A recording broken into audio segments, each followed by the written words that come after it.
ලංකාවේ පරණ වාහන අපනයනය සඳහා කතිකාවතක්. ඉතින් මේ වගේ වීඩියෝ දිගටම බලන්න අපේ YouTube channel එක subscribe කරලා පහලින් තියෙන notification bell icon එකත් click කරලාම තියාගන්න.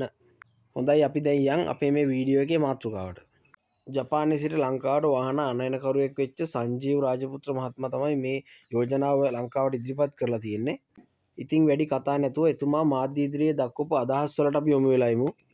අපේ රටේ මම හිතන්නේ ලෝකයේ වැඩිම ගණන් වාහන තියෙන්නේ. මොකද 300 විතර බද්දක් වාහන වලට එකතු වෙනවා. ඉතින් ඇත්තටම මේ රටේ ඇක්ව එකක් පදින කෙනෙක්ට ඒ රටක හොඳ බෙන්ස් එකක් පදින්න පුළුවන්. මෙහෙ බෙන්ස් එකක් පැද්දොත් ඒ රටේ අලුතෙන් ඇවිල්ලා තියෙනවා LC300 නැත්නම් Land Cruiser පදින්න පුළුවන්. Land Cruiser පදින කෙනෙක්ට ඒ රටක Ferrari එකක් Lamborghini එකක් පදින්න පුළුවන්. ආටිෆිෂියල් මේක වැඩි වෙලා තියෙන්නේ. ලංකාවේ ඉතියෝපියාවේ විතරයි ලෝකේ වාහනයක් අරගෙන අවුරුදු ගාණක් පාවිච්චි කරලා ගත්තු මිලට වඩා විකුණන්න පුළුවන්. අවුරුදු 5කින් හරි 10කින් හරි 20කින් හරි 30කින් හරි මේක යකඩ ගොඩක් විතරක් කියන තැනට එනවා. මේ තියෙන පරණ වාහන මෙහෙන් ඉවත් කරන්න පුළුවන්ද බැයිද කියන කතාවකුත් මෑතක ආවා. මීට කලින් විශේෂයෙන් අපේ ජපානි ව්‍යාපාරික කවුන්සිලෙන් ওই සම්බන්ධව අපි යම් අදහස් ටිකක් යෝජනා කරා. සමහර රටවල් තියෙනවා ඇෆ්‍රිකන් රටවල් එහෙම අවුරුදු 15 20 වාහන හරි ගෙනියන්න පුළුවන්. ඒක ගැටලුවක් නෑ. නමුත් අපේ වාහනයක් ඒ රටට විකුණනවා. අපිට කවදා මේ රටෙන් එක්ස්පෝර්ට් කරන්න බෑ මේ මිල කවර් කරන්න බෑ. මොකද අපි දැන් 100ට තියෙන එකට 300ක් බදුත් ගෙවලා 400කට නම් ගෙවලා තියෙන්නේ. නමුත් ඊළඟට ඒ ගේන ඉම්පෝර්ට් එකේ ටැක්ස් එකෙන් අඩු කරලා තියෙන පරණ වාහන මෙහෙන් ඉවත් කරලා ඒකට හරියන අලුත් වාහනයක් ගේන්න පුළුවන්. ඒක හෙට කරන්න කියනවා නෙමෙයි මේ. රජයට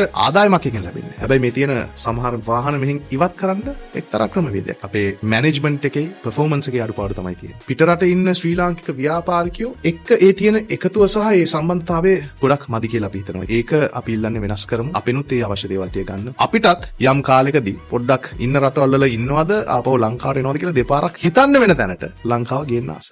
ඉතින් මේ යෝජනා හුදෙක් සංකල්පමය මට්ටමින් විතරක් පවතින්නේ නැතුව මේ දේවල් ක්‍රියාවට නංවන්න පුළුවන් නම් ගොඩක් වටිනවා ලංකාවට. මොකද අපි දන්නවා ලංකාව වගේ රටවල් වල රථ වාහන අනතුරු කියන එක දවසින් දවස වැඩි වෙන මට්ටමක් තමයි තියෙන්නේ. ඉතින් මේකට ප්‍රධානතම හේතුවක් විදිහට අවුරුදු 20ක් 30ක් 40ක් පවා පරණ වාහන තාමත් ලංකාවේ පාරවල් වල ඉතාමත්ම හොඳට ධාවනය වෙනවා.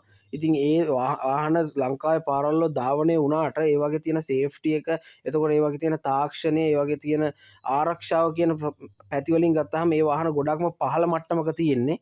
ඉතින් මේ ලංකාවේ තියෙන වාහන වල මිලත් එක්ක මිනිස්සුන්ට වෙන කරන්න දෙයක්වත් නැහැ. තමන් ගාව තියෙන වාහනේ අවුරුදු කීයක් පරණ වාහනයක් වුණත් කොහොම හරි අමට්ටගෙන කොහොම හරි අටවගෙන දුවන්න සිද්ධ වෙලා තියෙනවා මේ මිනිස්සුන්ට.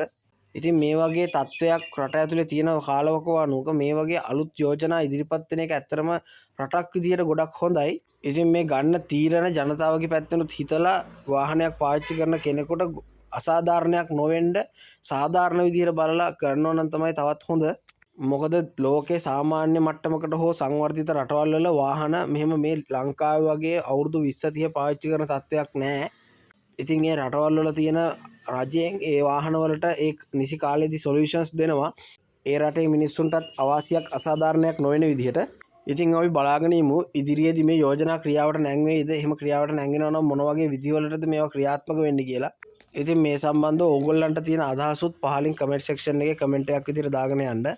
වීඩියෝ එක වැදගත් වුණා කියලා හිතනවා නම් අපේ channel එක subscribe කරලා තව කෙනෙකුට බලා ගන්න මේ වීඩියෝ එක share කරන්න. එහෙනම් තවත් වීඩියෝ එකකින් ඉක්මනටම හමු වෙන බලාපොරොත්තු වෙමින් මේ වීඩියෝ එක අවසන් කරනවා. බොහොම ස්තුතියි. සුබ දවසක් ඕගොල්ලෝ හැමෝටම.